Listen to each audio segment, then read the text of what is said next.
మళ్ళీ ఇప్పుడు అరాచకవాదులందరినీ అంటేసుకుని ఈ రాష్ట్రంలో మళ్ళీ అలజడి సృష్టించేటువంటి ప్రయత్నం.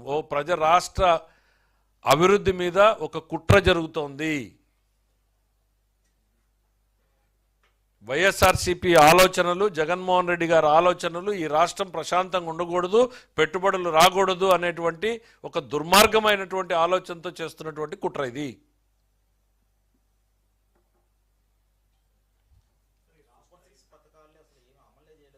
నేను కాదమ్మా, కళ్ళ ముందే చెప్పి మీకు లిస్టే చెప్పేశాం కదా. సూపర్ 6 ఇంకా మేము డేట్లతో ఇప్పుడు 15,000 ఇచ్చింది అబద్ధమా? రోజు ఫోటోలు చూస్తున్నారు కదా, క్యూల్లో ఎట్ట నిలబడుతున్నారు, బ్యాంకులు, పోస్ట్ ఆఫీసులు కిటకిటలాడుతున్నాయి కదా. నువ్వు ఇచ్చిన దానికి డబ్బులు ఇచ్చాం కదా. నువ్వు 5,000 కోట్లు ఇస్తే మేము ఇచ్చేది 10,000 కోట్లు అవుతుంది. ఇప్పుడు 9,600 దాకా మాకు ఇప్పుడు అంచనాలు వచ్చినాయి, ఇంకా పెరగచ్చు. నీకు డబ్బులు ఇచ్చినట్టే కదా సంక్షేమం పథకంలోను. పెన్షన్లు కూడా నువ్వు ఇచ్చిన దానికి డబ్బులు ఇచ్చినట్టే అయిపోయింది కదా. మేము ఏది తీసుకున్నా కూడా నీకన్నా రెట్టింపే చేస్తున్నాం, మీకన్నా ఎక్కువే చేస్తున్నాం సంక్షేమంలో. నీలాగా 5 కోట్లు ఇచ్చి 10 కోట్ల అడ్వర్టైజ్మెంట్ మేము వేసుకోవడంలా. 1,000 కోట్లు ఖర్చు పెట్టినా చాలా మా డ్యూటీ అన్నట్టుగా పేదల సేవలో, మత్స్యకారుల సేవలోని ఇంటింటికి కాలినడకన పోయి చేస్తున్నాం తప్ప పేపర్లో అడ్వర్టైజ్మెంట్లు వేసుకుని ప్రచారం చేసుకోవడం లేదు. అదే ప్రచారం తక్కువ చేసుకుంటున్నాం మేము. మా డ్యూటీ మేము చేస్తున్నాం, ప్రజల కోసం మేము పనిచేస్తున్నాం అన్నట్టు పోతున్నాం. నువ్వు ఇచ్చినటువంటి కొన్ని పథకాలు అయితే 10 కోట్లు ఇస్తే 10 కోట్ల అడ్వర్టైజ్మెంట్ వేసుకున్నారు మీరు.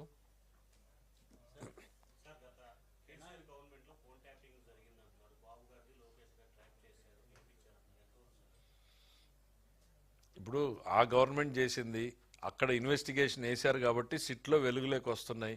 చెల్లెలు కన్ఫర్మ్ చేసింది, అవును నిజమే ఇవన్నీ కూడాను ట్యాపింగ్ జరిగింది, నా అనుచరుల్ని బెదిరించారు, నా దగ్గరకు రాకుండా. ఇవన్నీ ఏం చూపిస్తున్నాయి అనంటే మనిషి యొక్క అభద్రతా భావాన్ని సూచిస్తాయి.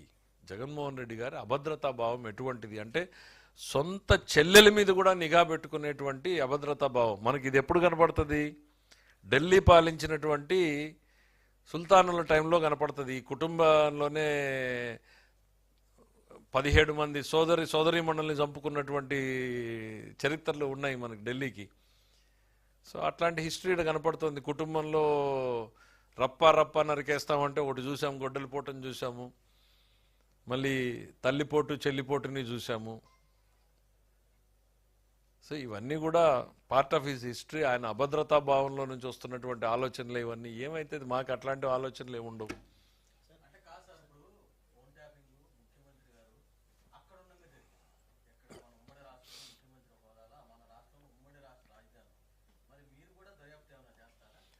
అంటే అది కాదు, వెలుగులోకి రానియండి. ఇప్పుడు ఆ ప్రభుత్వం వెలుగులోకి తీసుకొస్తుందో, సిట్ వేసింది. 8 నెలలు సంవత్సరం పాటు అమెరికాలో కూర్చున్నటువంటి వ్యక్తిని కూడా లుకౌట్ నోటీసులు పెట్టి పిలిపించింది. దాంతోనే మళ్ళీ కొత్త విషయాలన్నీ వెలుగులోకి వస్తున్నాయి.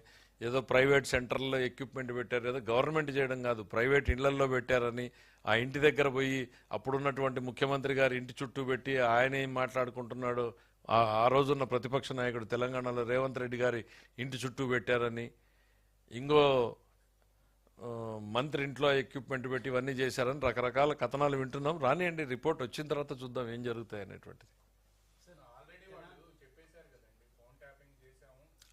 అంత సార్ ఇంకా పూర్తి వివరాలు రావాలి. ఫోన్ ట్యాపింగ్ అదే చెల్లెల్ది కన్ఫర్మ్డ్, ఇంకా ఎన్ని వస్తాయో బయటికి అంటున్నా. చూద్దాం, అంటే ఫుల్ రిపోర్ట్ రానియండి. ఇప్పుడు మీ కథనాల ద్వారానే మేము కూడా తెలుసుకున్నాం. Let the total details come out. Appropriate టైంలో ఏం చేయాలో చూద్దాం దాని మీద.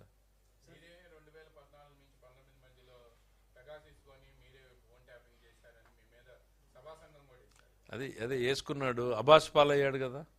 వచ్చి అదే సభా సంఘంలోనే ఆఫీసర్లు నెగిటివ్ స్టేట్మెంట్ ఇస్తే ఆ సభా సంఘాన్ని అతిగతి లేకుండా పోయింది కదా. హంగామా చేసి ఏమేమో చేశాడు. అది ఉంటే కదా, అసలు ఏమీ లేదు కాబట్టి ఆఫీసర్ల స్టేట్మెంట్లు ఇచ్చేటప్పటికి మడిచి ఆ సభా సంఘాన్ని కూడా చుట్టపుట్టేశారు.